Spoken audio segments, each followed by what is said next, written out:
a year with T-Mobile to $420 with Pure Talk. Thanks, Mike. Switch today! !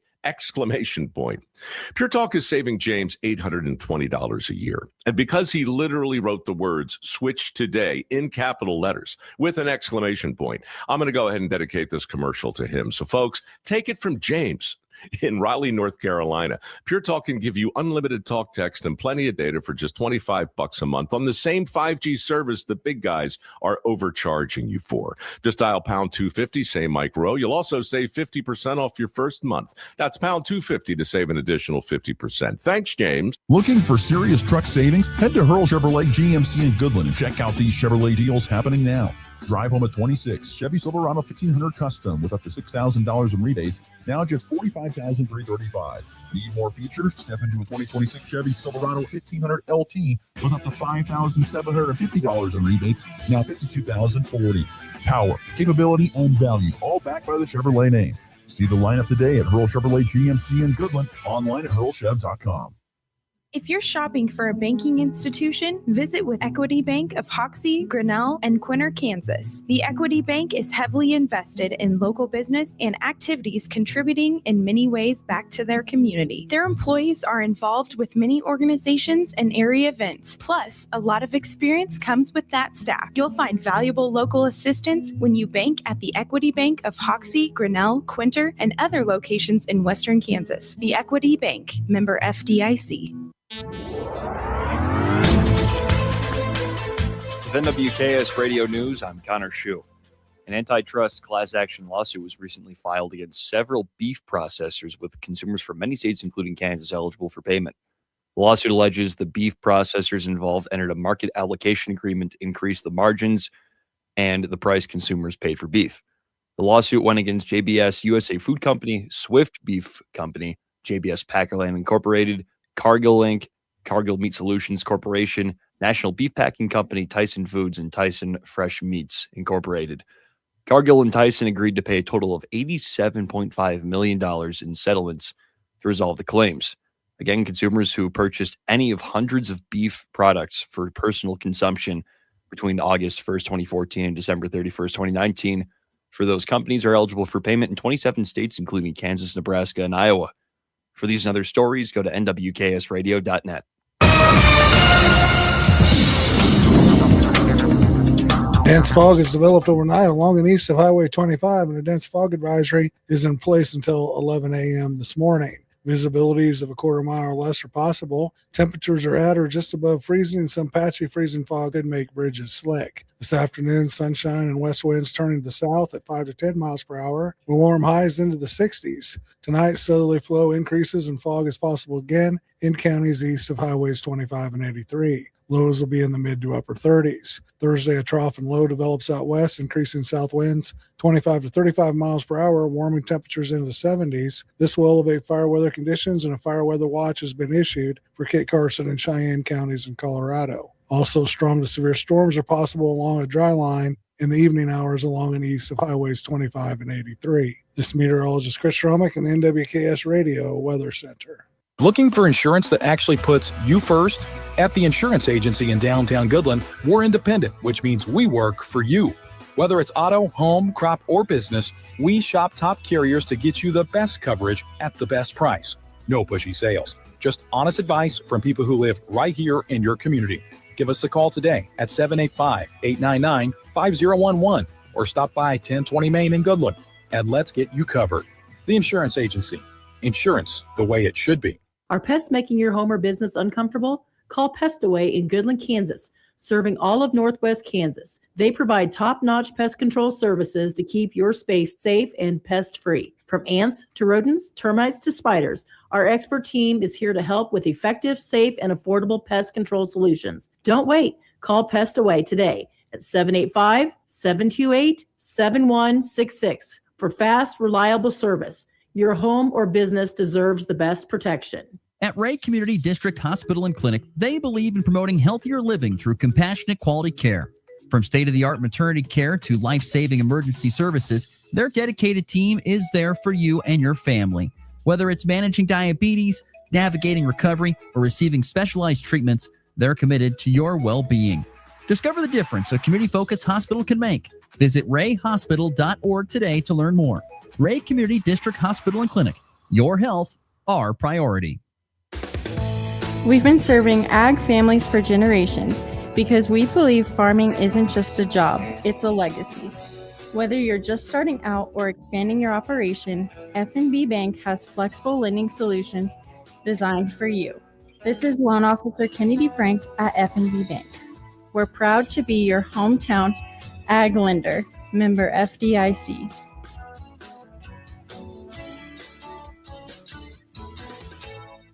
Need a porta potty or septic pumping in Northwest Kansas?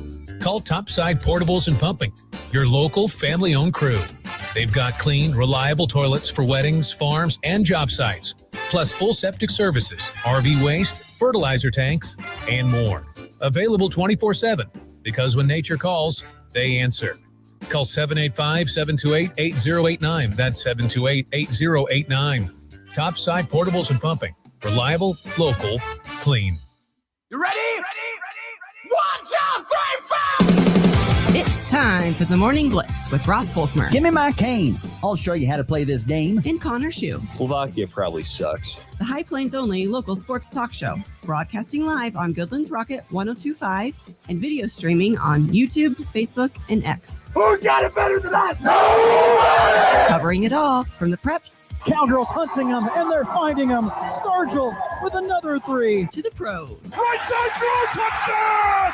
Kansas City! The Blitz is presented by Pearl Chevrolet GMC, Hoover Lumber Ace Hardware, and F&B Bank, along with Equity Bank of Hoxie, Quinter, and Grinnell, the Insurance Agency, Pestaway LLC, Topside Portables and Pumping, and the Farmer State Bank in Oakland. Let's go to work.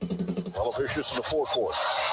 Left-hand side, Robinson to the rim, block, got it, pushed, Edmonds follows. Stojakovic on that one right there. Here comes Andre to the other end, coast to coast, and he bangs it up and in. It's been use of the 3, misses badly, rebound Council. Here comes KU. Melvin quickly up the floor, blows by his man, right-hand runner, good. He flat out torched Odom, and KU within 3. Lawrence with the ball, left sideline high. Shoots a pass. The Price shoots the 3. Knocked down, hit that 3. 4-point play chance. Fouled and knocked down by Freeney. Colorado attacking full court right. Johnson, lob it inside. Dak, the catch and a slam. He is a pogo stick. Caught him high, spun and flushed it with 2 hands. He's got 14. Shoulder dribble into the lane. Little floater off the window. Too strong. Taj the rebound. Nice kick out. Nate Johnson a 3. Yes! Nate Johnson, are you kidding?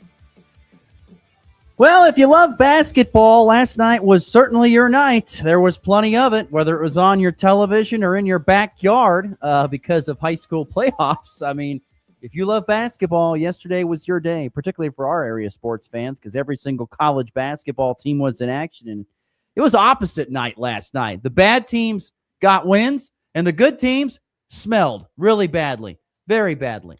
Hey, props to Colorado for being the only team that really handled business against the worst team. K-State got a win. I mean, anything for K-State. That is true. That is true. Anything for K-State is big. I know. I feel bad. I'm just so used to seeing them lose that I just kind of phased it out in my mind. Nope, they got it done. I mean, it was not pretty, but they got it done last night. I did listen to the end of it, so I recall. K-State got it done. Kansas gets spanked on the road at Arizona State. Nebraska was asleep at the wheel at UCLA. There was no other better way to put it. And I, of course, stayed up late to watch that whole thing because I need to just get the score for the sports report. And that was fun. Like, man, I should just go to bed like the team did 10 minutes ago. Ugh. Anyway, oh, no. Frustrating night last night in college basketball for your boy, but that's okay. Good morning, everybody. Wednesday, March the 4th, a nice, cool 37 and overcast here outside the KKCI studios in Goodland. Going to get to a high in the mid-60s today. Temperature is going to be a little bit warmer tomorrow with temps in the mid-70s, but that could possibly, once again, I say possibly, in pretty much capitalizations. Chances of rain Thursday night, Friday, and even into Friday night. There's a 50% chance of rain on Friday. That means a 1 in 2 shot. So, but some good rain possibility coming up here late of the week as we look at it here on the forecast. Today's program, lots to get to. We'll talk some NFL free agency and offseason news with our good friend Nick Athen at ChiefsBlitz.com. Well, the Chiefs have cleared a lot of players to create salary cap space. What will that allow them to do for 2026? We will discuss that coming up a little bit later on in the program with him. I made a prediction last year on this show about this time, and should have probably put money on it because that prediction came true yesterday. We'll get to that. You said that last year around this time? I did. You can ask. Okay. I did. I made this prediction last year around this time, and we will discuss that coming up in segment 3. So we'll get to that coming up too, and of course, we'll get to our high school basketball and college basketball recaps from last night. Connor, how are you? What time did you get back last night from Holcomb? It was it was an early finish. I got back at like 10 o'clock, and that was with a stop to the Wendy's in Garden City. So it was efficient. So you were in time for tip-off between Nebraska and UCLA. You were in time. However, the Kansas game ran late, so it wasn't on FS1 until yes. I think like 10. So you got to see the end of the KU game. How much time was left in the KU game if you've turned it on? I got back with like 3 minutes to go, and I was listening to it a little bit on my way back, but I got back, and I think the first thing I saw was that one guy, what was his name? Anthony Johnson for Arizona State, bury a 3 on the left wing, and that was pretty much the dagger, and I couldn't believe it. I'll be honest, I was a little happy. I have some buddies at ASU, and I know they've really struggled in basketball lately, so I was silently happy for them. Yeah. Well, I was going to say, you had to get back in a pretty good time last night. It was, like I said, it was kind of reverse night last night in college basketball. Arizona State takes care of Kansas 70-60. It was really not as close as it said the score was. Kansas was down by 20 at the end of the first half. Bill Self got tossed in the first quarter of the game. Not even that. Maybe the first 6 minutes got tossed. Gosh. Double technical. There was a really tough call that went against Darren Peterson. He got called for an offensive foul, and they were limiting freedom of movement was Arizona State. That's such a tough deal for a lot of teams that rely on it, because if the officials allow the guys to play, if they allow guys to play but the officials say, well, we're going to call it. We're not going to let that happen. We're going to let guys play a little bit. That makes it harder for freedom of movement. There was a problem there, and Bill Self came off the bench, understandably so, out to midcourt, got his first technical, didn't return to the bench quick enough, got another technical. He went back to the locker room early. Great job by the Arizona State department there at the arena, because they turned on the fog machine as Bill Self went back to the locker room. Did you see that? That's awesome. I didn't. I did see turned on the fog machine. You see the shooting percentages for Kansas in this game? It was not pretty. 29%. Yeah. They could not buy it. I wish you could split it between first half and second half. It was bad. The first half was bad. They could not make layups. I think at one point in time, it was in the second half, maybe about 8 minutes, 10 minutes left to go. The Jayhawks were like 5 of 22 on layups. No way. They could not make layups to save their lives. Ugh. It was bad. It was really bad. And so Flory Badunga really struggled making shots. Melvin Council Jr., who was well described as the heart and soul of the Kansas basketball team, only had 7 points on 3 of 11. So he wasn't very efficient. Darren Peterson really struggling. He only had 2 points at halftime.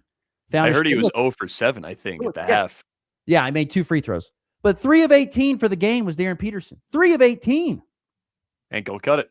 So it was a poor offensive night for Kansas. Arizona State got off to a great start and did enough to have enough lead, and then did enough in the end. And Kansas had used a lot of energy to get back in that game. You could tell when they came out of the locker room at halftime that they were inspired by some words of wisdom from their coach. We'll just put it that way. And they came charging back. But Kansas, it was too much of a deficit to overcome. And KU loses 70-60. And Bill Self post game said the trip was a bleepy one. I'll let you fill that one in. It was a bleepy trip to Arizona. This is also what Bill Self said about his team post game after the 10-point loss at Arizona State last night. We're not good enough. Our players are not talented enough not to be ready and be energized and on point. I don't care what anybody says. In this league, we got a nice roster, but that nice roster needs to be turned up and passionate and those things in order to have a chance to beat beat other teams that have good rosters as well, and we certainly didn't do that tonight. Are you okay over there? Your eyes got really big. For a second, I think he misspoke on that first phrase, because at first it sounded like he was saying his team wasn't talented, but then he kind of walked it back and was like, "We have a really good roster." But Really, that first phrase. His team was, we are not, is pretty much what's the thing is, we are not good enough or talented enough to go out there and just sleepwalk through the first whatever minutes. We can't do it. They're so hot and cold. They are. They're going to be such a hard team to judge in the tournament, because they could make a Sweet 16 and Elite 8 run if all the cylinders are firing. But, you know, they could be a first-round exit too, because you just don't know. They could have a poor shooting night and things aren't working right, and that could be the way it is. I could see them losing to I mean, at this point, I don't know. Maybe they're like a 5 seed after this loss, and we'll see what happens in their last game. But probably a 4 to 6 seed is my guess. I could definitely see them losing to a 13 to 11 seed. Yeah, I could see it. I could see it happening for sure. So Kansas loses 70-60 last night. Kansas State, though, a rare win. By the way, did you know that last night, I think, I'll have to double check this, but I think that was their first quad 1 victory of the season. That was quad 1? I don't know for sure. All I know is I that don't think so. Brian Gilbert said that they did not have a quad 1 win on their season. Did Kansas State? And I don't know why you would bring that up in a home game against West Virginia, unless I'm thinking it was. I think. Hold on, I'm going to take a look. I think it was. It was a home win against West Virginia, who, by the way, was on the bubble and now I think is off. Definitely. That was a bad loss. Tough one for former Northwest Tech basketball coach Jace Hurl, now an assistant, and former Hoxie Indian Harlan Obioa back in their home states. It was not a good one. West Virginia had the lead. K-State used a huge, I think it was 21-0 run in the middle of it to pull away. West Virginia came back late and made it close. But it is, in the end, K-State that prevails. 65-63, the final score last night there inside Bramlage Coliseum. Not exactly the prettiest game for sure. Didn't have PJ Haggerty last night, did K-State. He was out with an injury that he sustained, I think, in practice. But they got great performances from Kamari McGriff with 18 points. Nate Johnson had 16, including a big 3 late when they kind of desperately needed a big-time shot. He gave them one, and Kansas State prevails. First win in a while there for the Wildcats. Yeah, it was good to see. And also, I don't think that was a quad 1 win, just double-checking, because West Virginia, you would have to be in the top 30 net for a home win to be that. But regardless, I mean, props to K-State for going out there and getting a win against a solid team in the Big 12. I mean, West Virginia is not necessarily the class of the conference, but they've shown to be better than K-State this year. So I think it's a good sign of things to come, maybe a little positive momentum going into the conference tournament. And I don't know, maybe they could rip off a couple of wins. Shout out to Nate Johnson for 5 steals tonight as well.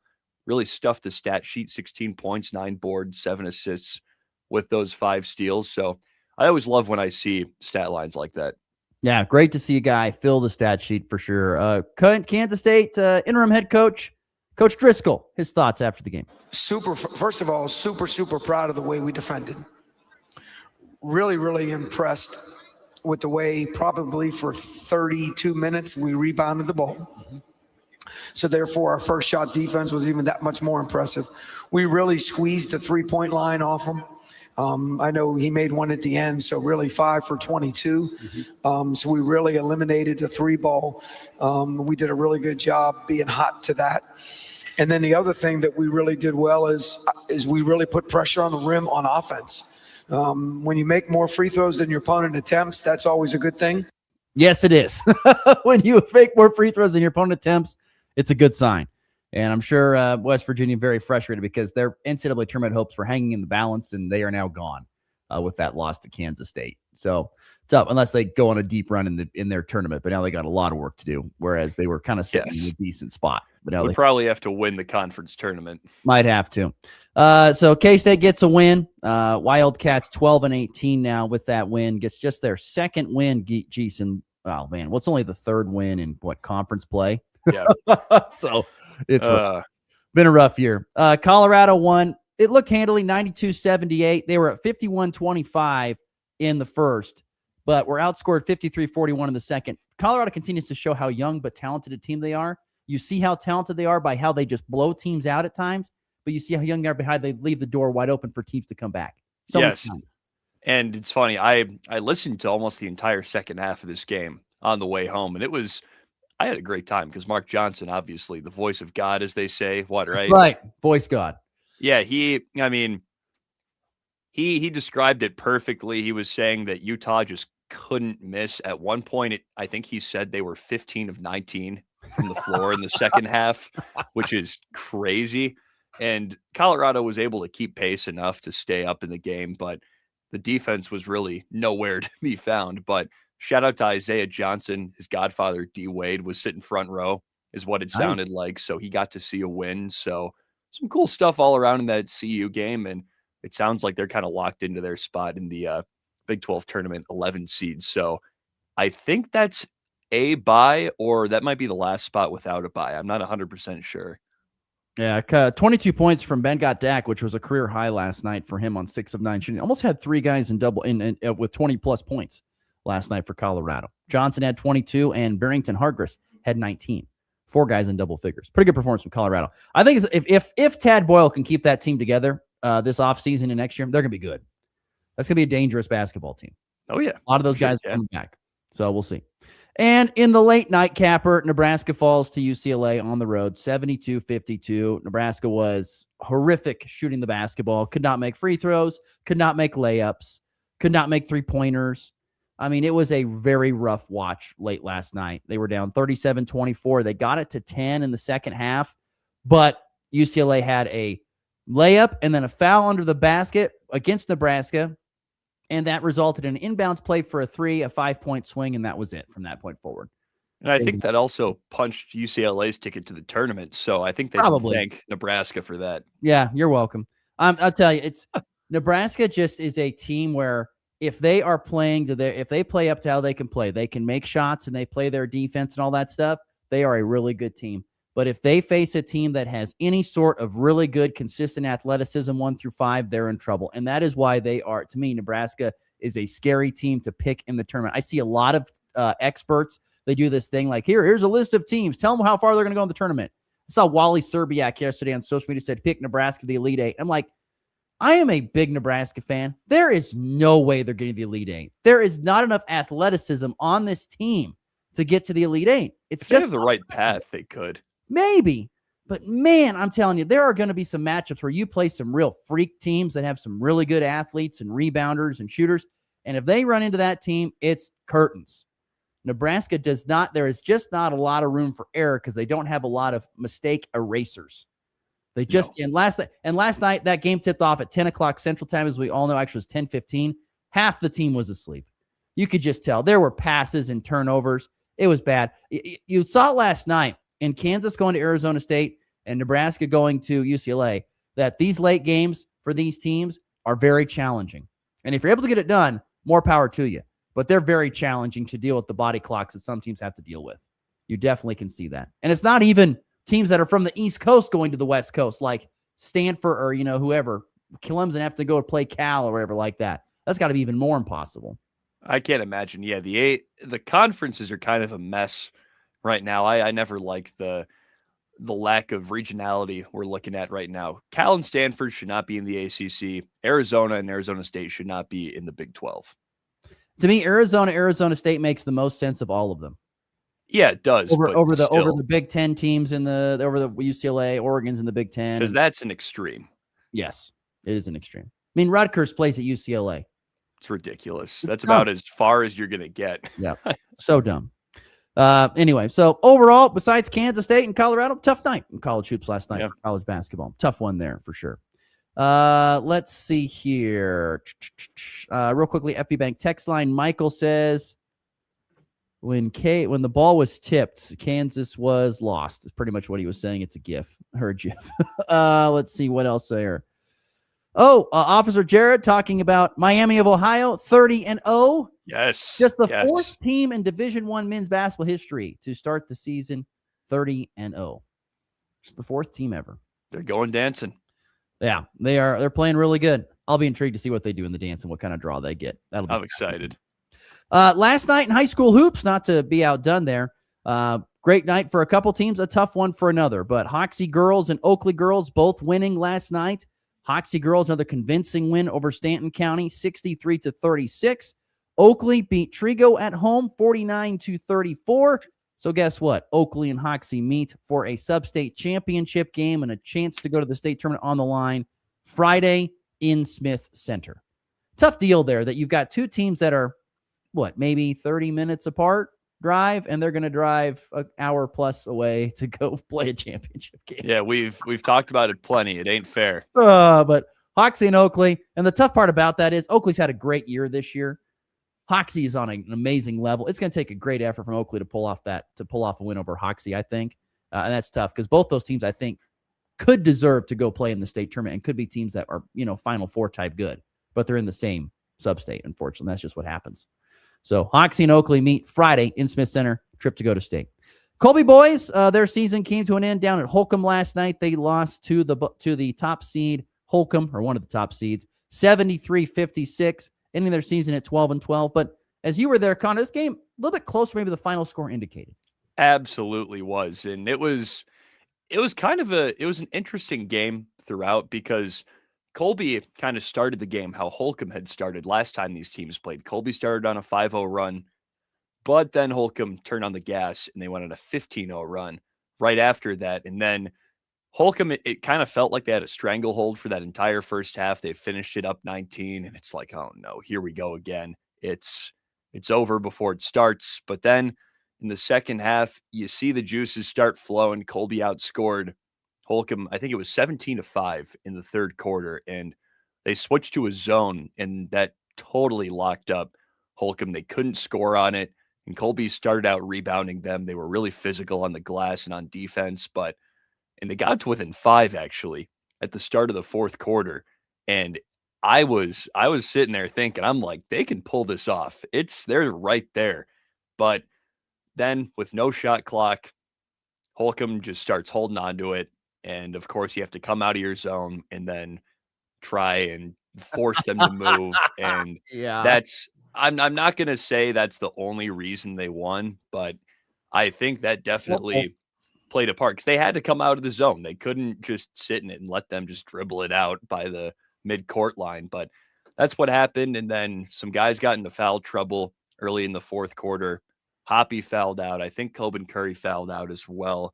And then multiple other guys had 4 fouls at the very end. And that was partially due to playing that foul game a little bit earlier than you'd probably like due to the no shot clock. So, but that they need to put a shot clock in because that totally killed the momentum of that game. And I think Colby would have had a much better chance of coming back into it if Holcomb had to run normal offense.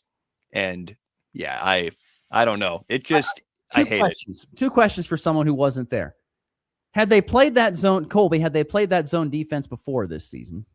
A couple of times, yeah. Not very much? Not super often. It's so great to have a curveball that you've rarely used to throw in now. It's worked every time they've used it. It's great to throw in a curveball because teams are like, well, shoot, we didn't practice for this. They haven't ran this, because as a coach for a team, you're not going to really see everything throughout the season. It's hard to. Yeah. So to kind of just all of a sudden you're like, well, shoot, we didn't practice this. And you can throw high school kids and even college kids for a loop. Oh, yeah. Change the defense up like that. So that's a great call there by Coach Stevens to change that up. Got him back in the game, which is huge. But yeah, the shot clock next year in 3A, it'll be installed. But it's here's the thing: like everyone gets mad about how we lost this game because of the shot clock. Everybody knew there wasn't going to be a shot clock in the postseason. Exactly. It's in the rules. There will not be a shot clock. If you would like to use a shot clock in the regular season, you are allowed to do so. But it will not be one in the postseason. Well, it didn't really prep you for the postseason.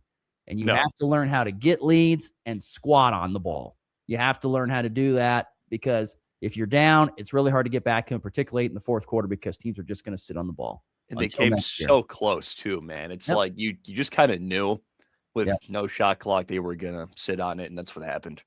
Yeah. Heartbreaking for sure. Tough one last night, but pretty solid. Let's see here. Listener Brian chiming in on the EpiBank text line with a thought on the shot clock. He says it is ruining basketball.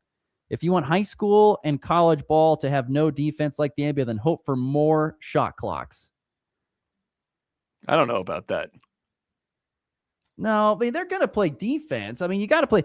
The biggest thing is that you have to be able to, you're forcing the opposite team to take a shot within 35 seconds. I mean, they have to get a shot up. Now, they could go offensive rebound and burn more clock, obviously, but you just can't go stand out by midcourt with the ball and sit on it, And here's the thing. I don't get mad at the other team for doing it. They're abiding by the rules. Like, the rules allow them to. Volkmer, it allows them to stand out at midcourt if you're not going to go guard them.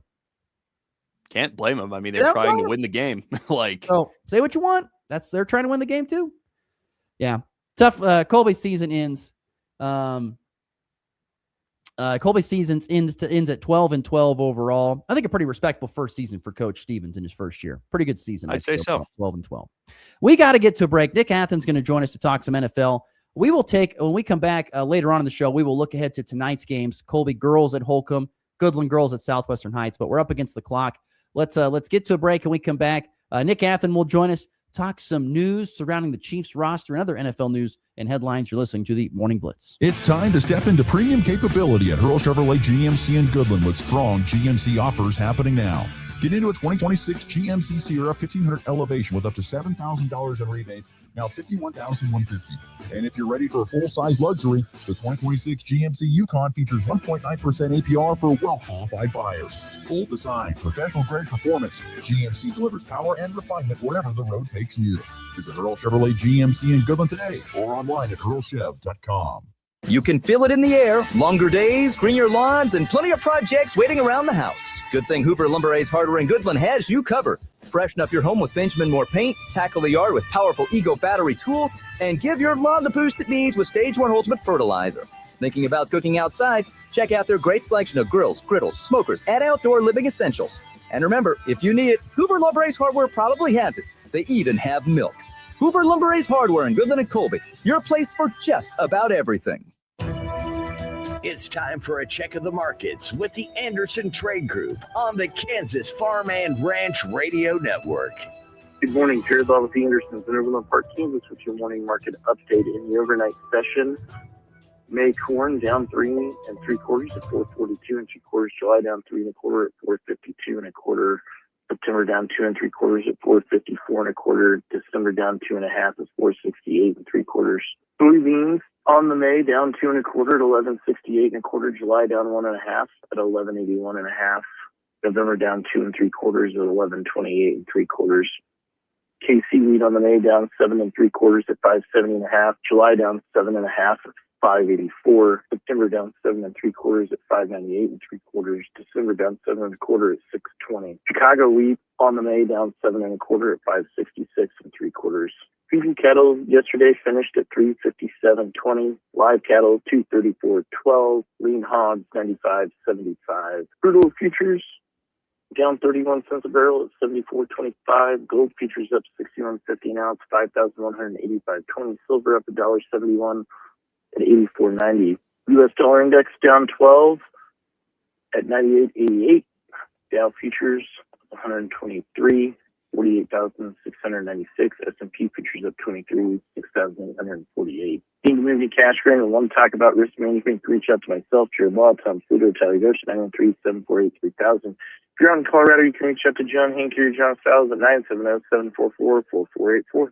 The Anderson Trade Group, proud market partners with Kansas Farm and Ranch Radio. Find out more at andersongrain.com. The risk of loss through trading futures and or options is substantial, and each investor or trader must consider whether this is a suitable investment. Past performance, whether actual or indicated, is not indicative of future results. The Anderson Trade Group has no guarantee that the advice given will result in profitable trades. Every bag of FiberMax cotton has 220,000 seeds chock full of innovation, like advanced genetics for longer, stronger fiber, which means 220,000 reasons to hear, "You got what premiums?" And new Accent Flex technology for powerful weed control, which means 220,000 reasons to say, "Heck yeah, I grew that." FiberMax cotton from BASF.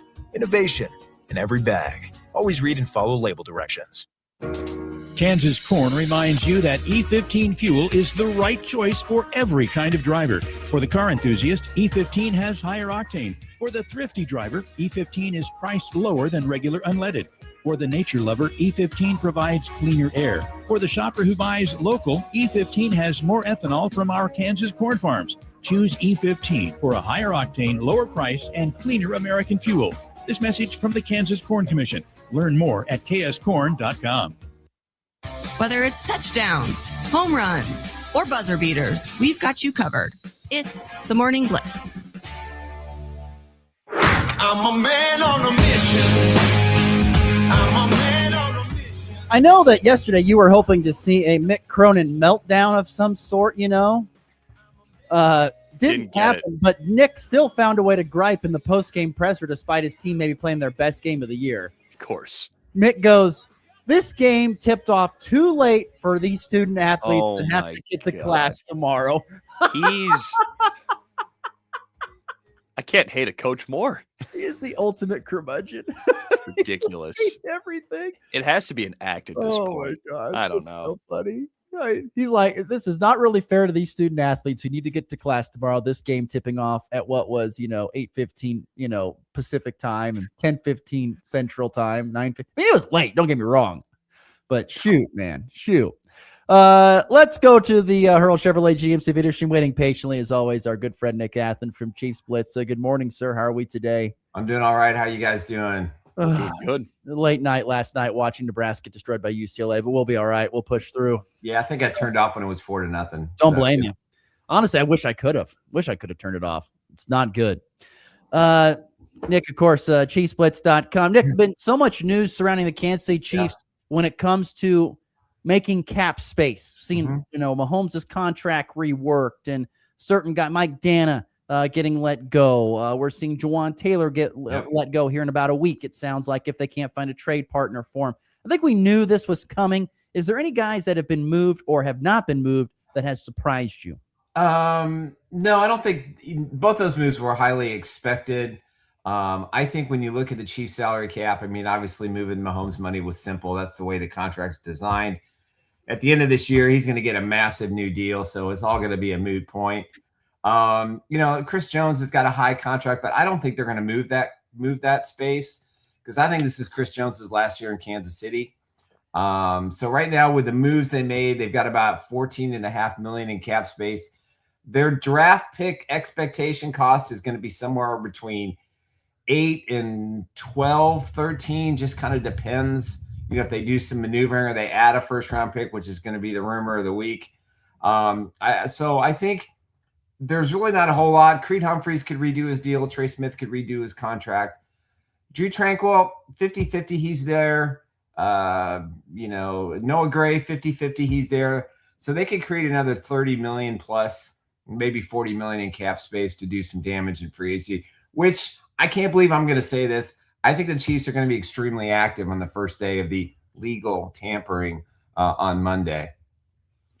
So Jawan Taylor's gone. Are you excited to see less holding penalties and false start penalties this year? Yeah, I am. I mean, I like Jawan Taylor personally. He's a good guy. I think that he got caught in this change of the way the offensive line is being viewed. He could never get it together. He could just never stay focused enough to be able to just do what the team needed to do. So I'm glad he's gone.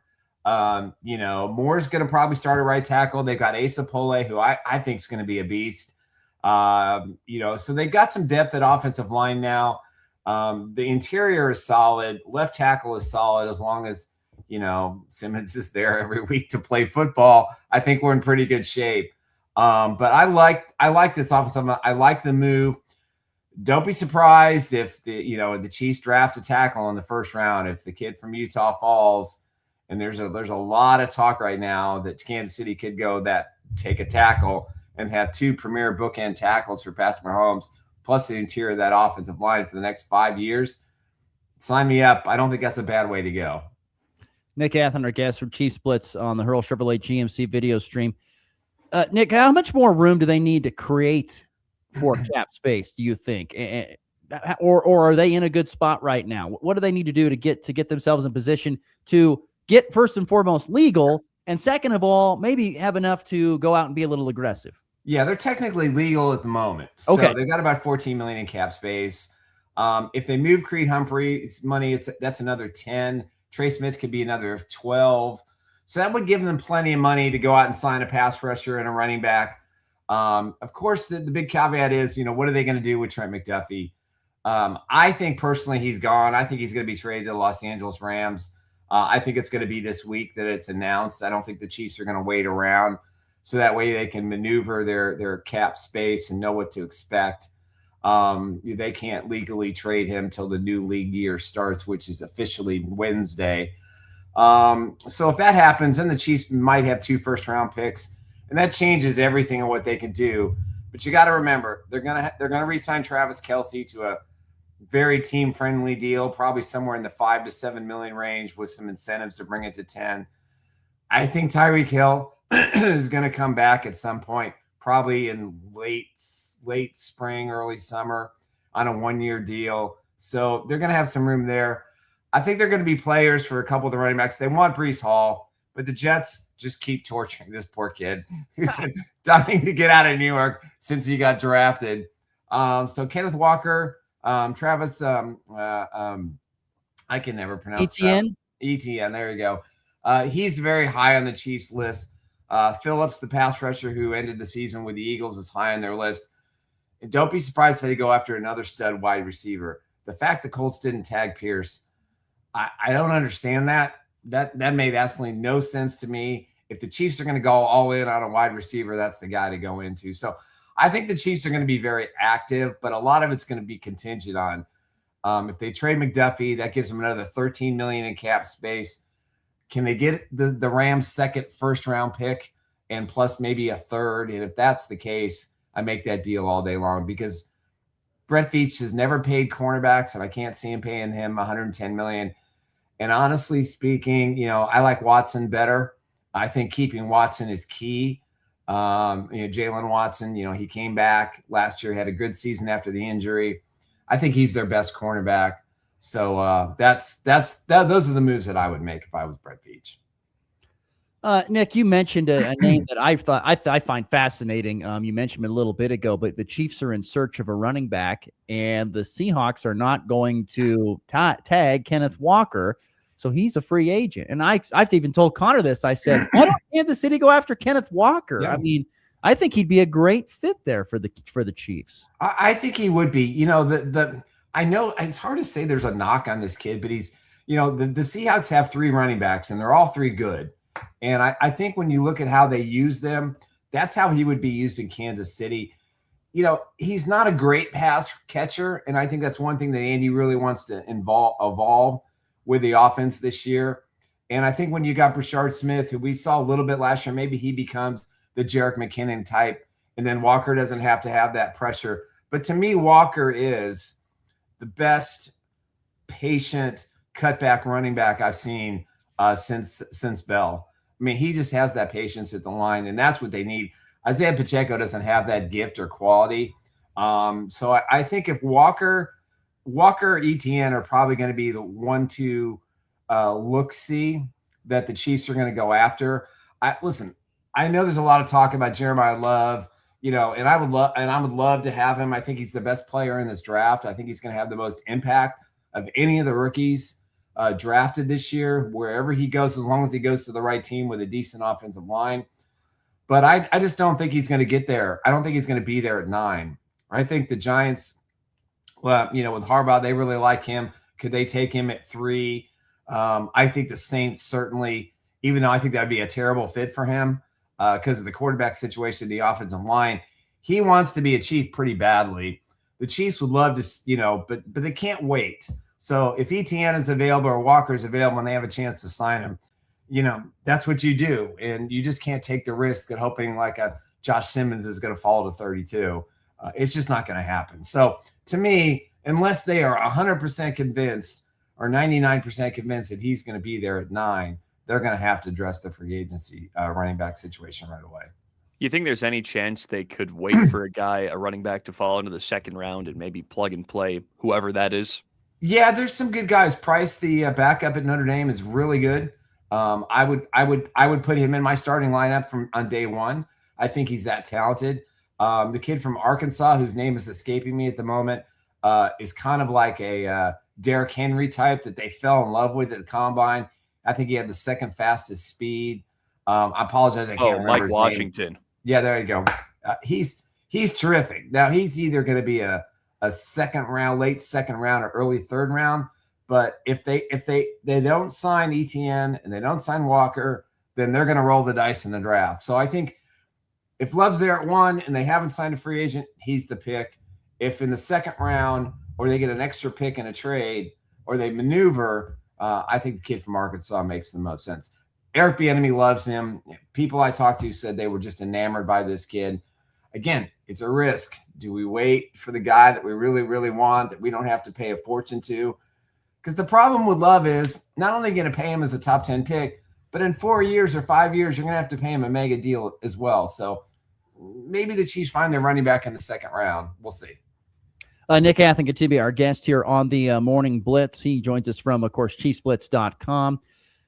Outside of Kansas City, are there any players that have been told that they're going to have to find new homes or anything like that, or any storylines that kind of like make you go, huh?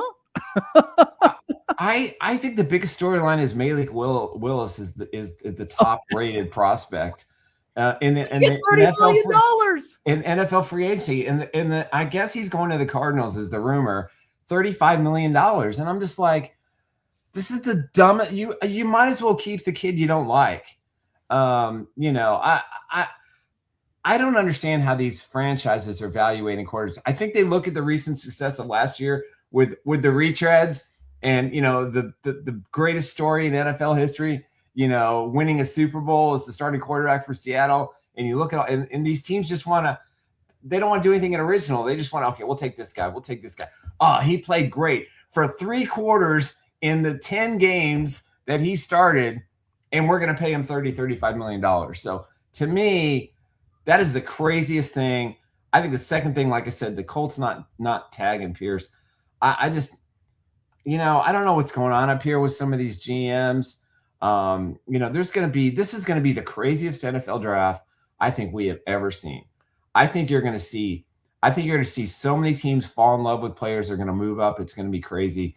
But the free agency period that starts officially noon on 11 o'clock a.m. Central Time, legal tampering, you're going to probably see about 20 deals, I think, in the first 24 hours that get announced technically and then made official on Wednesday. But I think the evaluation of quarterbacks, pass rushers in free agency is gonna shoot the market dollar up so much that I think some of these teams are going to struggle because they're going to overpay. I mean, the Broncos have cap space, the Raiders have cap space, the Chargers have cap space. I think the biggest thing that upsets me more about free agency is good players don't care. They'll go to bad teams for the money. And what I'm hearing a lot, what I heard a lot in the combine is every AFC team and a lot of the agents are saying Chiefs are going to be back. The Chiefs are the team to beat in the AFC still. There's no question in them. I mean, it was consensus. I mean, I talked to a whole bunch of people who were at the combine, and they told me all the same thing. These teams fear the Chiefs. There's a lot of interest from potential free agents to go win a Super Bowl for Kansas City.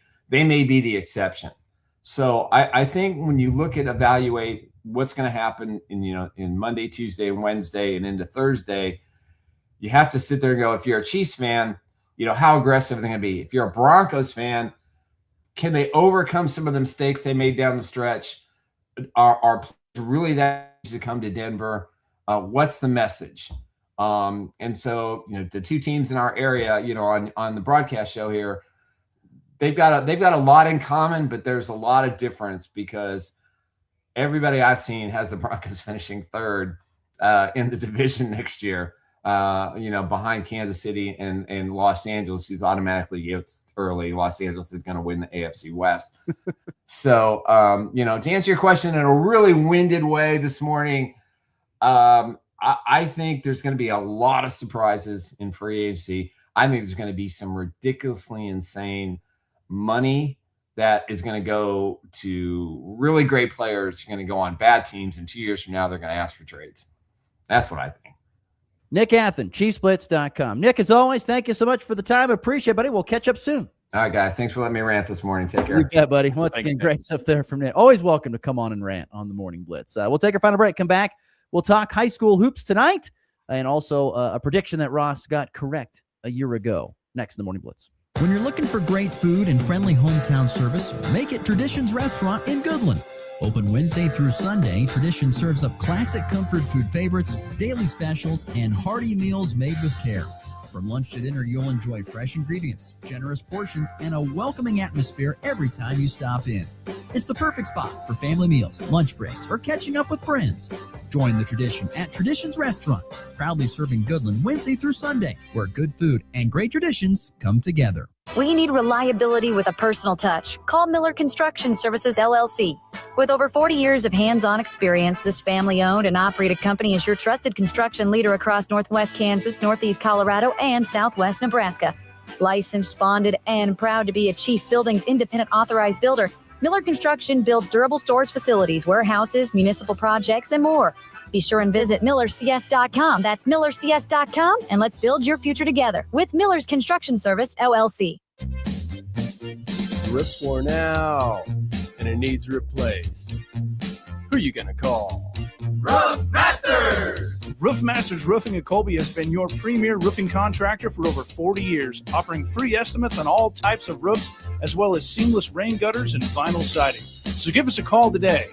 What's that number, Jake? 462-6642. I think you better call Roof Masters!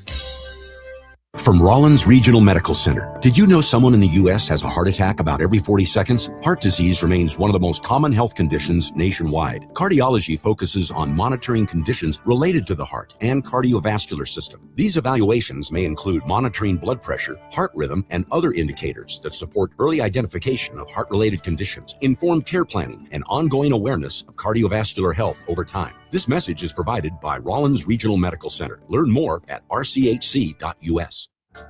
Sports talk that's fast, fresh, and always on point. Yeah, I don't know about that. This is the Morning Blitz.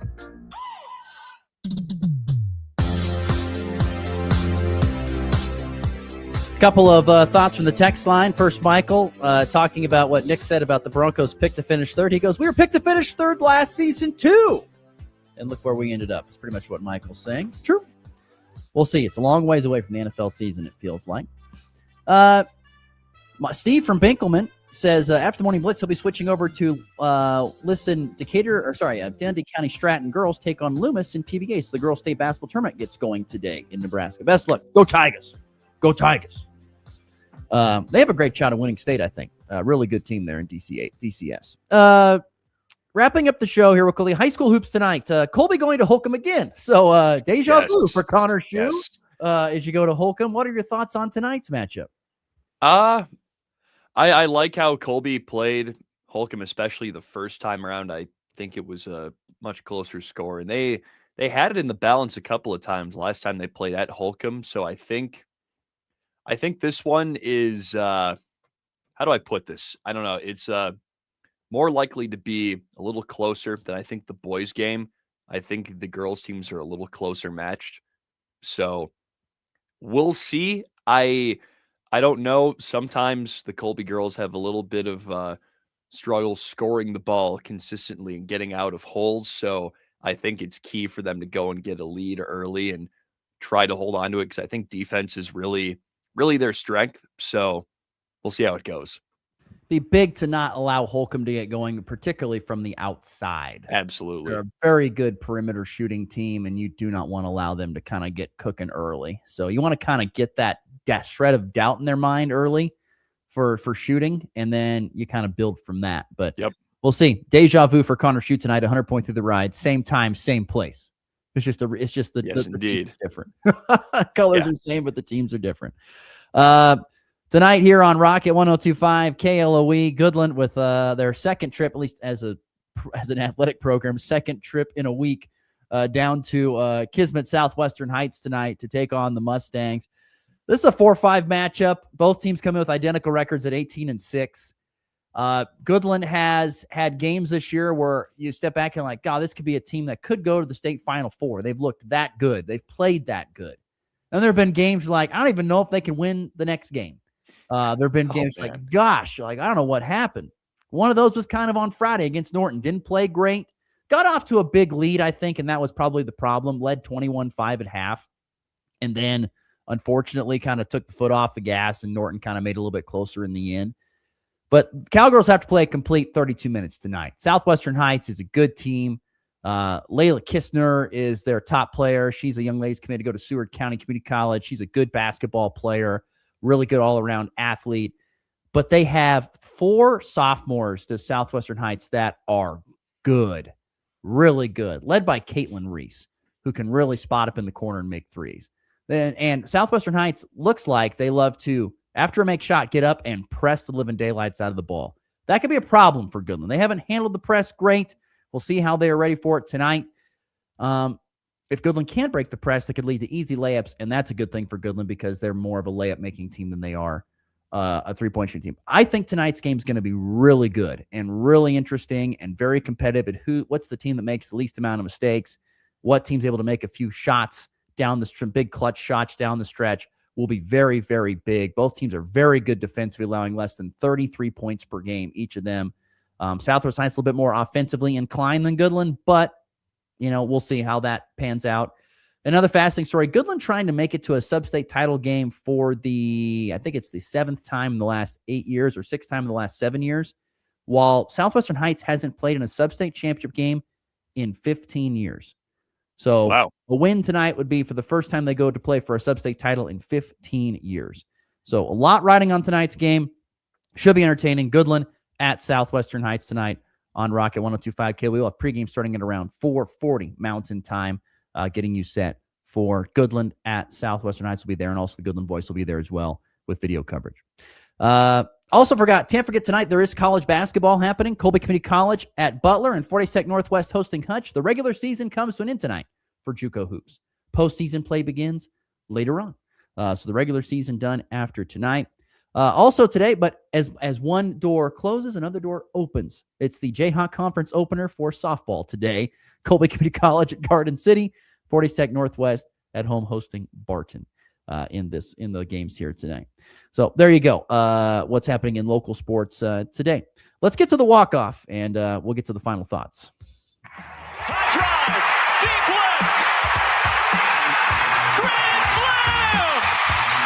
And back lifts his ball high, deep to right. How about a walk-off Grady? Thomas to the 10. Difference going on in New England. They win it on the first play of overtime.